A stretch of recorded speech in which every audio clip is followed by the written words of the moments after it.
안녕하세요, 여러분. 6단원의 2챕터 인구 이동에 대해서 알아보겠습니다.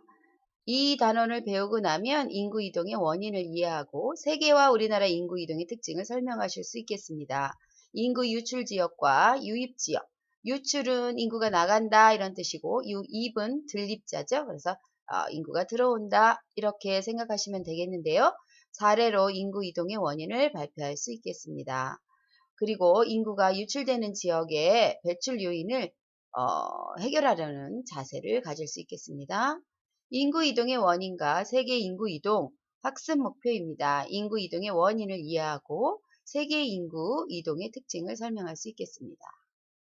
자, 사람들은 그런데 왜 이동을 할까요? 어, 인구 이동이라는 뜻은 한 장소에서 다른 장소로 옮긴다는 것은 너무 너무 쉬운 일인데, 인구 이동의 원인을 보시면, 흡인 요인입니다.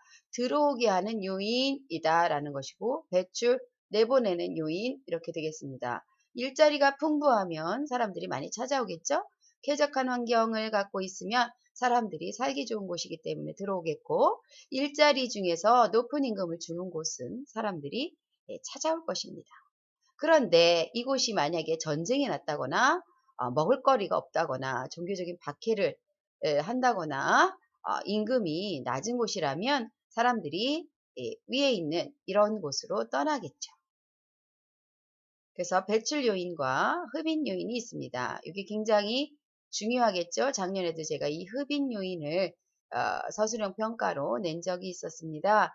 여러분 잘 보시고 배출 요인과 흡인 요인을 이해하시기 바랍니다. 도움 자료 보도록 하겠습니다. 다양한 배출 요인과 흡인 요인입니다. IT 지역입니다. 여기 지진 때문에 전부 이렇게 황폐화됐는데요. 이곳에 살고 싶은 사람이 있을까요? 자, 실리콘밸리 지역을 보겠습니다. 굉장히 그 실리콘밸리 지역은 그 연구 활동이 활발한 곳이고 쾌적한 환경 속에서 편리한 교통을 갖고 있습니다. 그리고 이곳에 근무하시는 분들은 대부분 연구원들이시기 때문에 굉장히 높은 임금을 받겠죠. 그래서 골드 칼라들이시기 때문에 에, 높은 임금을 또 받고 그래서 이곳으로 이동을 하려는 사람들이 많을 것입니다. 인구 이동의 유형과 사례를 알려드리겠습니다. 이게 굉장히 중요한데 어떤 사례가 있을 때 그게 이 중에서 어떤 부분에 해당하는지 여러분이 잘 알고 계셔야 되겠는데요. 인구 이동에는 이주하는 그 동기에 따라서 자발적으로 내가 이동을 하는지 아니면 누구에 의해서 강제적으로 이동하는지에 대해서 어, 두 가지로 나눌 수가 있습니다.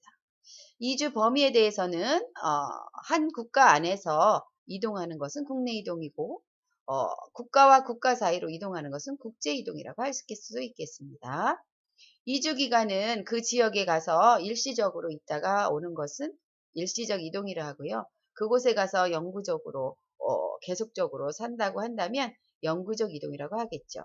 그래서 여기 보시면 여행 같은 경우는 자발적 이동이고 피난 같은 경우는 강제적 이동 이렇게 이제 나와 있습니다. 그래서 이 부분에 대해서 한번 읽어보시기 바랍니다. 이사 가는 것 국내 이동이고 이민이라는 단어는 국제 이동 그리고 통근하는 것 그 다음에 이사 가는 것 이것에 따라서 이렇게 이동의 유형이 다릅니다.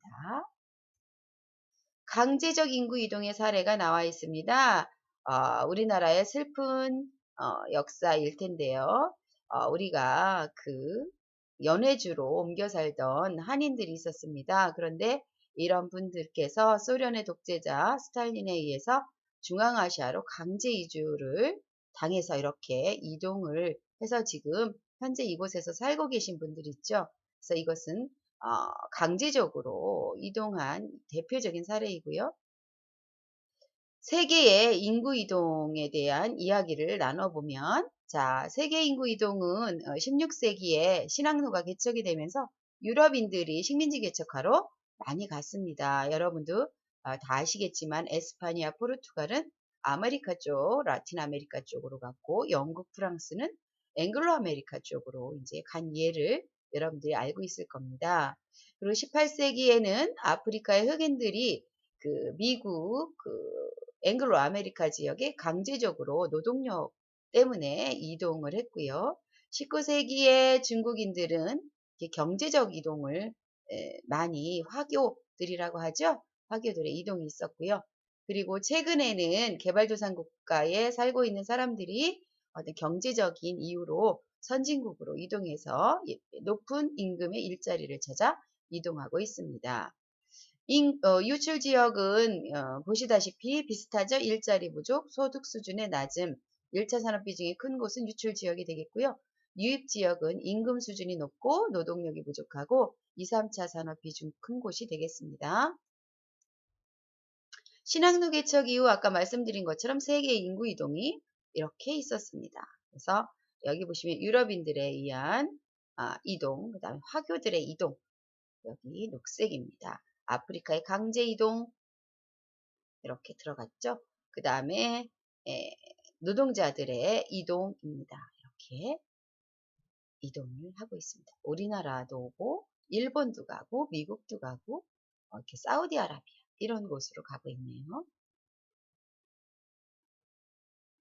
사례 돋보기가 있습니다. 일찍이 산업이 발달한 서부 유럽 국가들은 출생률이 낮아서 노동력이 부족했습니다. 그래서 북부아프리카와 서남아시아 사람들이 많이 이동을 하고 해왔는데요.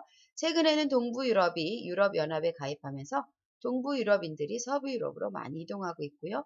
지금은 여러분 IS와 관련된 이야기들 때문에 서남아시아 사람들 중에 난민들이 발생을 해서 유럽으로 이동을 하는 경우를 뉴스를 통해서 많이 보셨을 겁니다. 이런 이동들이 있겠습니다. 인구 유출 지역과 유입 지역의 특징이 나와 있습니다. 그래서 모로코는 아프리카에 있죠. 북부아프리카. 프랑스는 이제 유럽에 있는데요. 그래서 유출 지역과 유입 지역의 특징이 각각 이렇게 다르게 나타나고 있습니다. 그래서 여러분들이 이 특징을 잘 기억해 주시면 되겠습니다.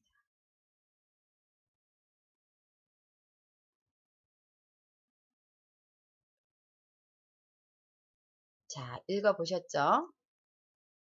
도움 자료입니다.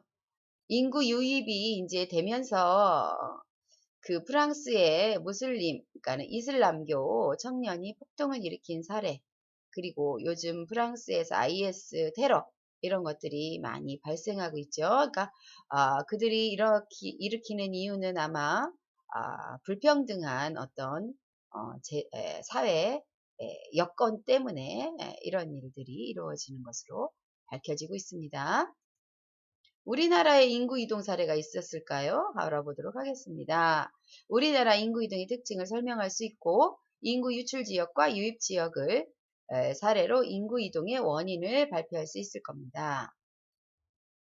우리나라는 1960년대 이후에 인구 이동이 주로 이루어졌는데요. 말씀드린 대로 이촌향도 현상에 의해서 농촌 인구는 감소하고 도시 인구가 급성장했습니다.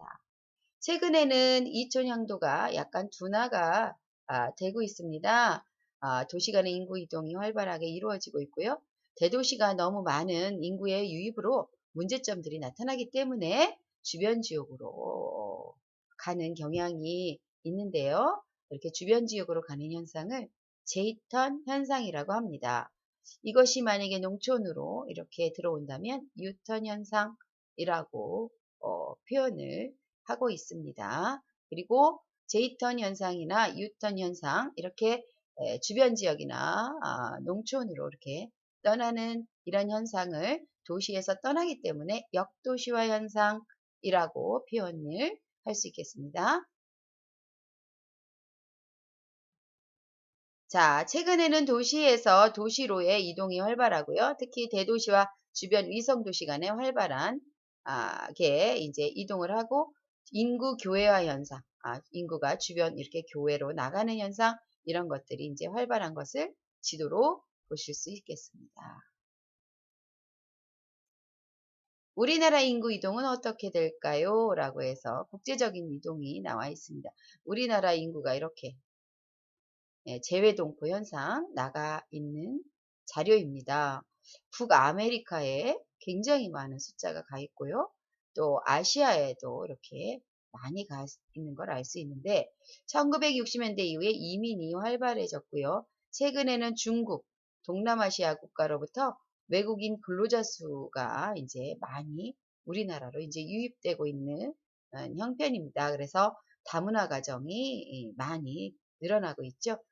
그래서 우리나라가 이제 글로벌한 세계화 시대에 다른 민족들과 함께 어울려 사는 그런 새로운 패러다임으로 패러다임 말이 어렵죠? 새롭게 변화되고 있다는 것을 아시고 우리가 이렇게 에, 다른 민족과 함께 어울려 사는 그런 국제 이해 교육 이런 것들이 필요하고 여러분들도 수업 시간을 통해서 함께 더불어 사는 그런 세상에 대한 이야기를 같이 나눴으면 좋겠습니다. 생활 속 이야기, 외국인 근로자 유입에 대한 이야기가 나오고 있습니다. 다문화 사회로 우리나라가 바뀌고 있기 때문에 문화, 언어, 생활 모습이 다른 사람들과 함께 살아가야 되겠습니다. 그래서 그들의 문화와 언어와 생활 모습을 이해하고 또 우리나라의 문화를 함께 가르쳐주고 그리고 함께 이해해주고 실천하는 같이 함께하는 그런 모습을 저희가 가져야 되겠죠. 생활 속의 이야기입니다. 외국인 근로자 유입이 이렇게 나오고 있습니다. 한번 살펴보시기 바라고요. 그리고 그와 관련된 국인 유입, 우리나라의 그 변화된 것들을 이런 영화를 통해서 현실을 반영한 영화를 통해서 외국인들이 특별한 존재가 아니라 우리와 함께 살아가는 존재임을 알리는 그런 영화들이 많이 나와 있습니다. 자, 생각 키우기입니다. 이게 굉장히 중요한 지도인데요. 이 5개의 지도를 여러분이 잘 알고 계셔야 되겠습니다. 일제강점기 시대 때 우리나라 인구 이동 지도고요. 광복 후에 다시 우리나라로 돌아오는 지도이고요. 6.25 전쟁 때 피난을 부산으로 했죠. 그래서 부산으로 이렇게 내려오는 지도. 그리고 이제 1960년부터 산업화가 되면서 도시로 서울과 부산으로 이렇게 이동하는 지도. 그리고 최근에는 이렇게 역도시와 제2턴 도시의 문제점으로 인해서 주변으로 이렇게 이동하는 것도 있는 이런 지도를 기억하시고 순서대로 여러분들이 알고 계셔야 되며 각각의 특징을 그 지도를 통해서 연결하는 이런 것을 여러분들이 꼭 알고 계셔야 문제를 여러분들이 잘 풀 수 있을 겁니다.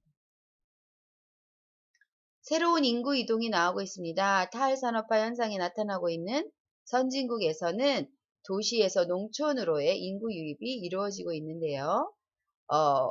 인구 이동은 도시에 인접한 근교촌, 가까운 곳으로 이동하는 교외화 현상과는 다르게 농촌으로 가기 때문에 역도시화 현상이라고 한다. 이렇게 여러분들에게 아까도 설명드린 것처럼 이렇게 드렸습니다. 그래서 이거를 도시에서 가까운 곳으로 가는 것은 교외화, 그 다음에 도시에서 농촌으로 가는 건 완전히 가죠. 역도시화 이렇게 표현을 하시면 되겠습니다. 이상 수고하셨습니다, 여러분.